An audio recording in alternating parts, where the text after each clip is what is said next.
les bouts de panne sont en place, hein, une petite vis histoire que ça ne bouge pas. Voilà.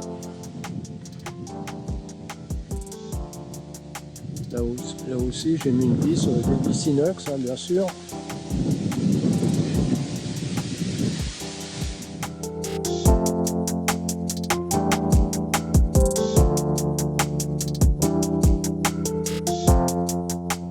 Et là, on va bloquer les pannes avec de la chaux. Ce côté-ci, il est terminé. On a commencé à mettre les chevrons sur chaque pignon pour bien les aligner entre eux.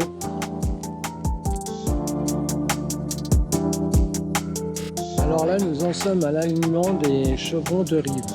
Alors comment je vais procéder? Alors c'est simple. J'ai mis un fil à plomb de là-haut, voilà, jusqu'ici. Ensuite, je tends une ficelle entre les deux bas du chevron, voire les pannes de chaque côté, comme ça, voilà. Et là, il faut théoriquement que ça coïncide.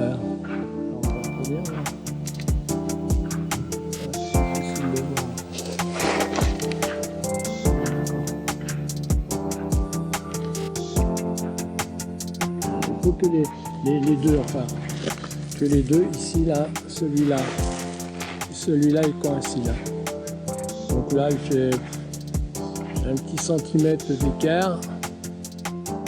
Est-ce que là-bas, il dépasse un tout petit peu? Donc, allez, je l'ai laissé comme ça, c'est impeccable. Donc après, bien sûr, il faut veiller à ce que les deux chevrons soient en alignement. Hein. Parce que dans ce système-là, on peut très bien avoir un chevron qui est trop par ici, puis l'autre trop en retrait, et on va coïncider avec l'autre fil. Donc, il faut que, à l'œil, hein, les deux chevrons sont bien en alignement. Voilà.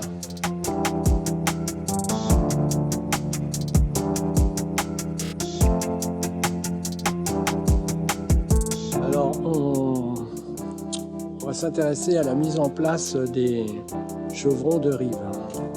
Alors pour cela, j'ai tendu un lot.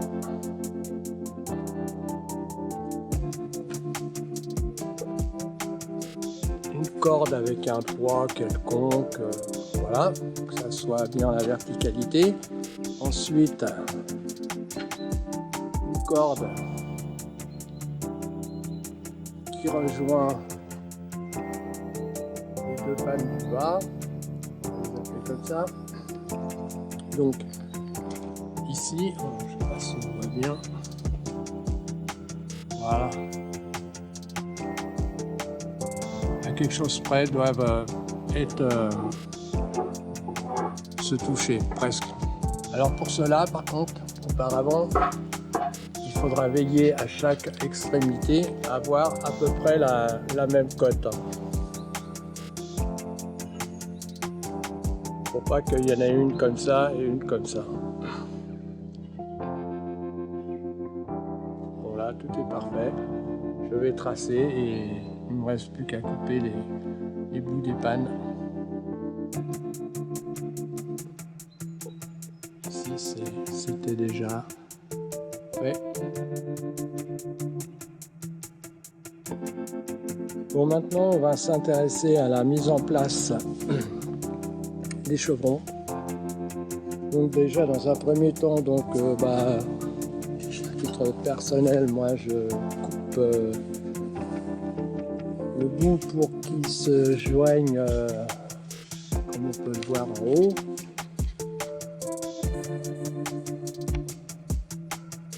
Voilà. Dans un deuxième temps, on va analyser quand même les chevrons. Par exemple ici, ça je vais pas le monter parce que c'est la rupture assurée au bout de quelques années. Ici c'est pareil, celui-là c'est pareil. Donc, concernant la mise en place, c'est simple. Donc, je prends la longueur de l'axe du premier chevron à l'axe du second chevron. Et comme je veux 40 cm entre les deux, d'axe à axe, entre chaque chevron, bah, il suffit de diviser la longueur par 40. Alors on le fait en bas, un petit traçage à chaque, en haut, exactement la même chose. Alors c'est pas la même longueur en haut, il y a des fils différents, bien souvent 10-15 cm, c'est le cas d'ailleurs. Donc, et pour le montage, je vais commencer par le haut. Ensuite, en bas, il suffira de le mettre sur le trait et puis de le fixer. Voilà, c'est aussi simple que ça.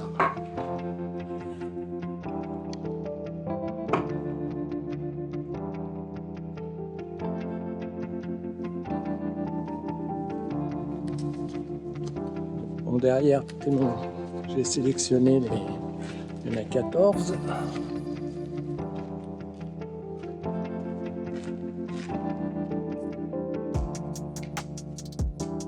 Voilà, les deux premiers sont montés.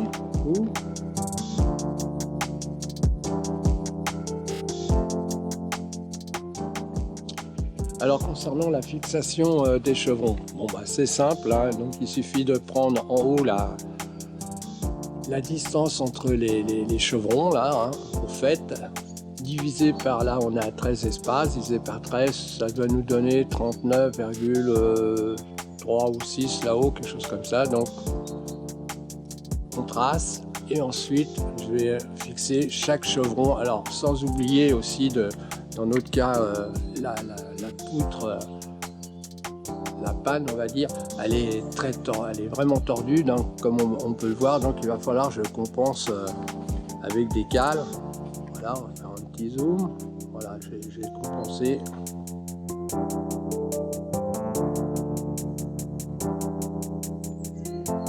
Voilà, donc je fixe chaque chevron et ensuite, donc précédemment j'avais déjà, c'était fait, donc comme on peut le voir là, je sais pas si on se voit, voilà, c'est tracé.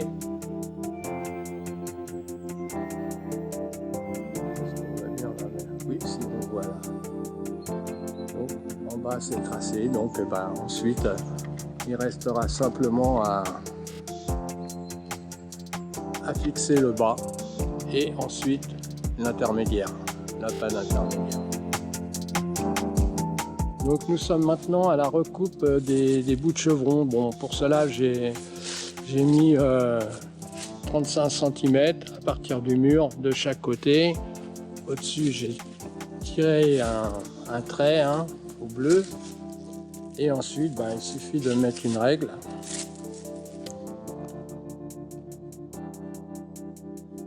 Et de scier. Donc maintenant nous voici à la pose du chanlâtre. Le chanlâtre donc assez simple, là je viens bord à bord, voilà, de l'autre côté idem bien sûr. Je perce le chanlâtre à un diamètre de 3 et je cloue sur le chevron. Ça évite d'éclater le chanlâtre.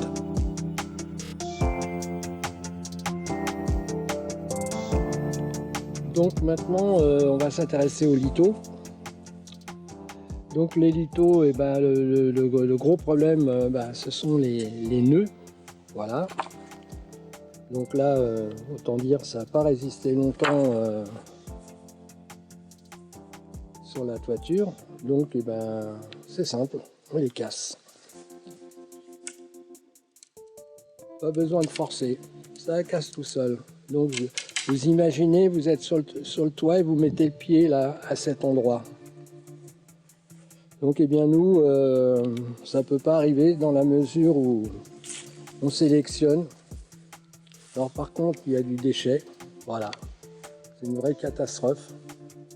Là j'ai eu un paquet de merde. Bon là pour l'autre côté j'ai changé de fournisseur. Là par contre, là c'est une super qualité. Les nœuds, très peu de nœuds, vraiment très bien. Et là ça va très vite. D'ailleurs la plupart des lithos qu'on a montés sur le toit, bon bah ceux-là on voit bien, ils sont tous en 4 mètres la plupart parce que c'était de très belle qualité.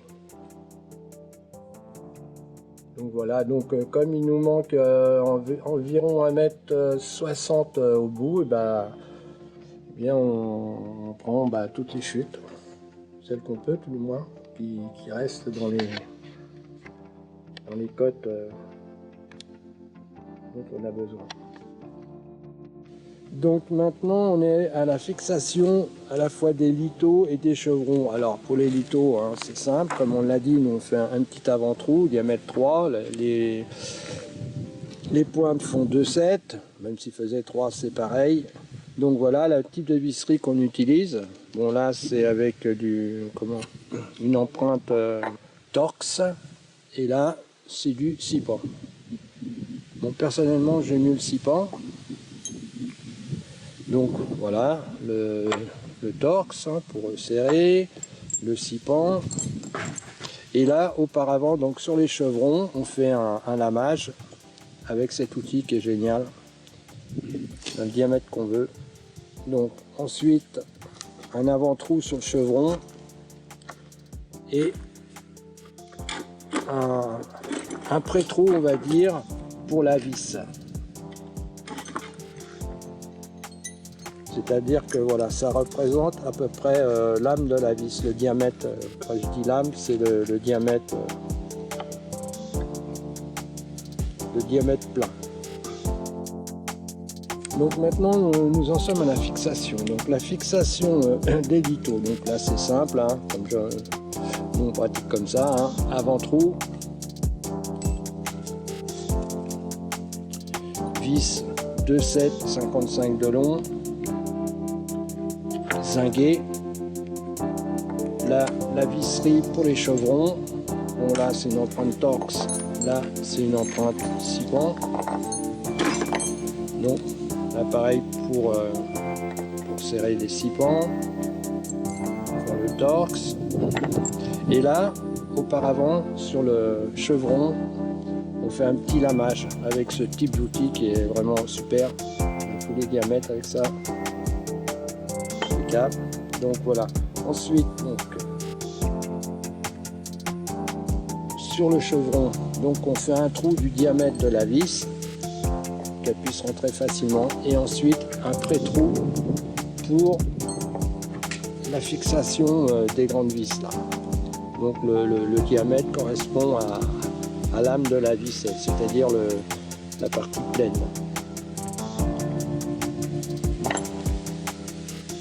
Voilà, vous savez tout. Donc, je voulais vous parler de la mise en place du chantier. Donc, on a utilisé des tréteaux. Alors, par contre, les tréteaux, il ne faut pas oublier de mettre une jambe de chaque côté. On en a mis une aussi au milieu parce que sur 5 mètres, eh ben, le poids des tuiles c'est relativement important. Donc, et ça, ce sont des planches à échafaudage. J'en parle dans d'autres articles.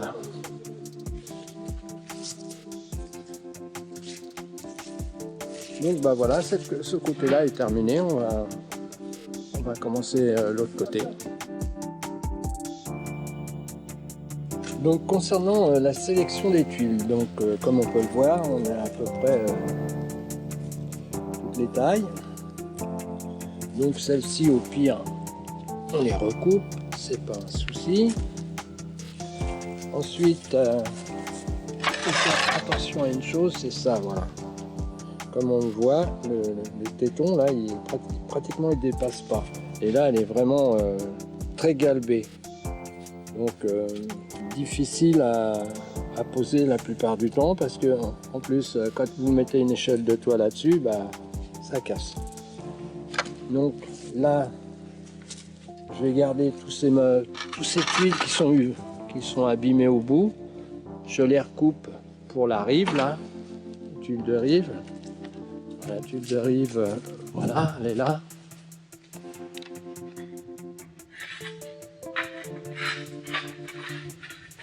Voilà, parce que moi ils sont accrochés toutes les tuiles de rive. Hein. Ensuite, je vais garder ces tuiles là que je vais couper sur la moitié.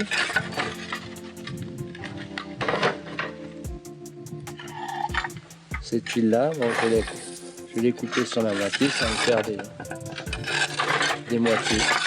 Tout ça je le récupère. Voilà, celle-là on avait déjà coupé. Auparavant on les grignotait quoi. Bon là moi je le fais à la discute, c'est plus facile.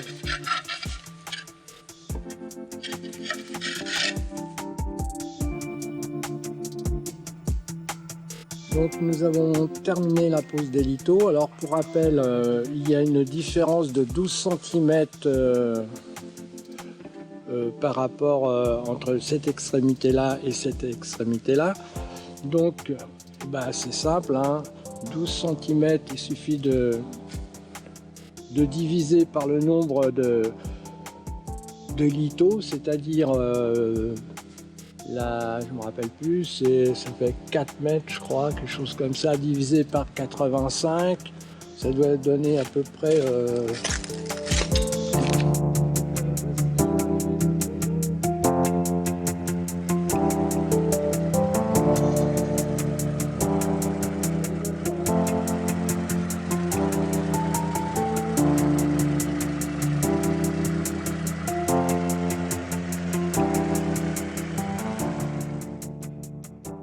Bon, nous allons parler du litonnage. Alors, concernant ce côté de la toiture, on a une différence de 12 cm.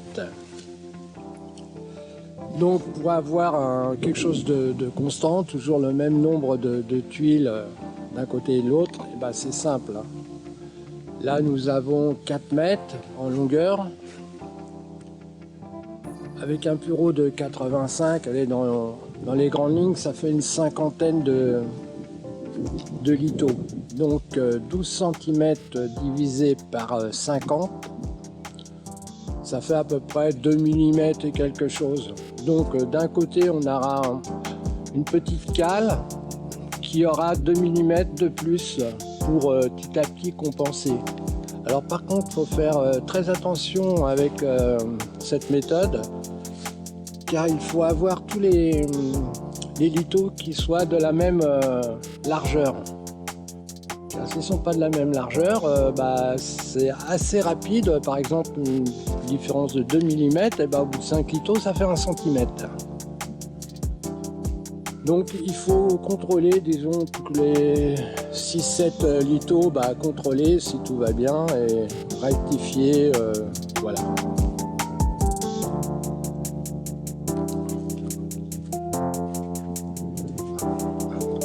Je vais vous faire voir le bord de... Donc voilà, moi toutes les vieilles tuiles hein, que je recoupe, là c'est les tuiles, moi ils risquent pas de glisser. Et puis la grande tuile qui bon, va se mettre là, directement, voilà. C'est aussi simple que ça. Bon bah là ça a bien couvert. On a eu pas mal de pluie, donc c'est pour ça on a utilisé une bâche. On est obligé de bâcher tellement ça tombait.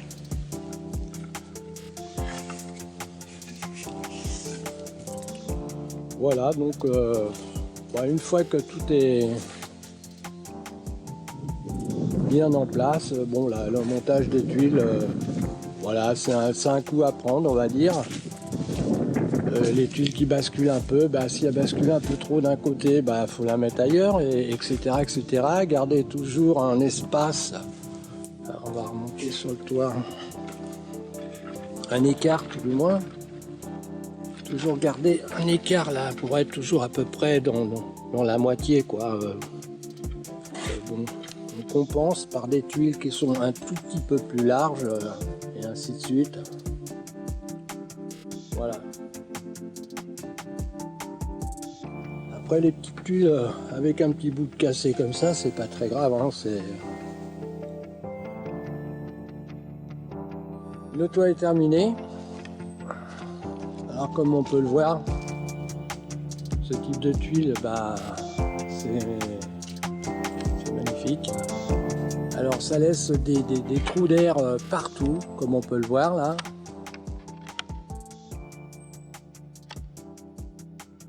Tout l'intérêt, c'est que ça sèche avec le vent. Et ce qui fait que sa longévité est beaucoup plus grande que les tuiles très très plates, où l'humidité se maintient très longtemps. Donc là sur le côté, alors on a fait dépasser légèrement la tuile. Alors pour cela j'utilise un litho sur sa petite épaisseur. Alors ce côté-là, je n'ai pas fait dépasser la rive de beaucoup, tout simplement pour avoir un peu plus de soleil l'hiver. On sait que le soleil est beaucoup plus haut l'hiver. Par contre, l'autre côté, je l'ai fait dépasser beaucoup plus, un petit peu plus. Ouais, c'est à peu près ce qui était existant, hein, pour permettre d'avoir un peu moins d'eau quand on rentre.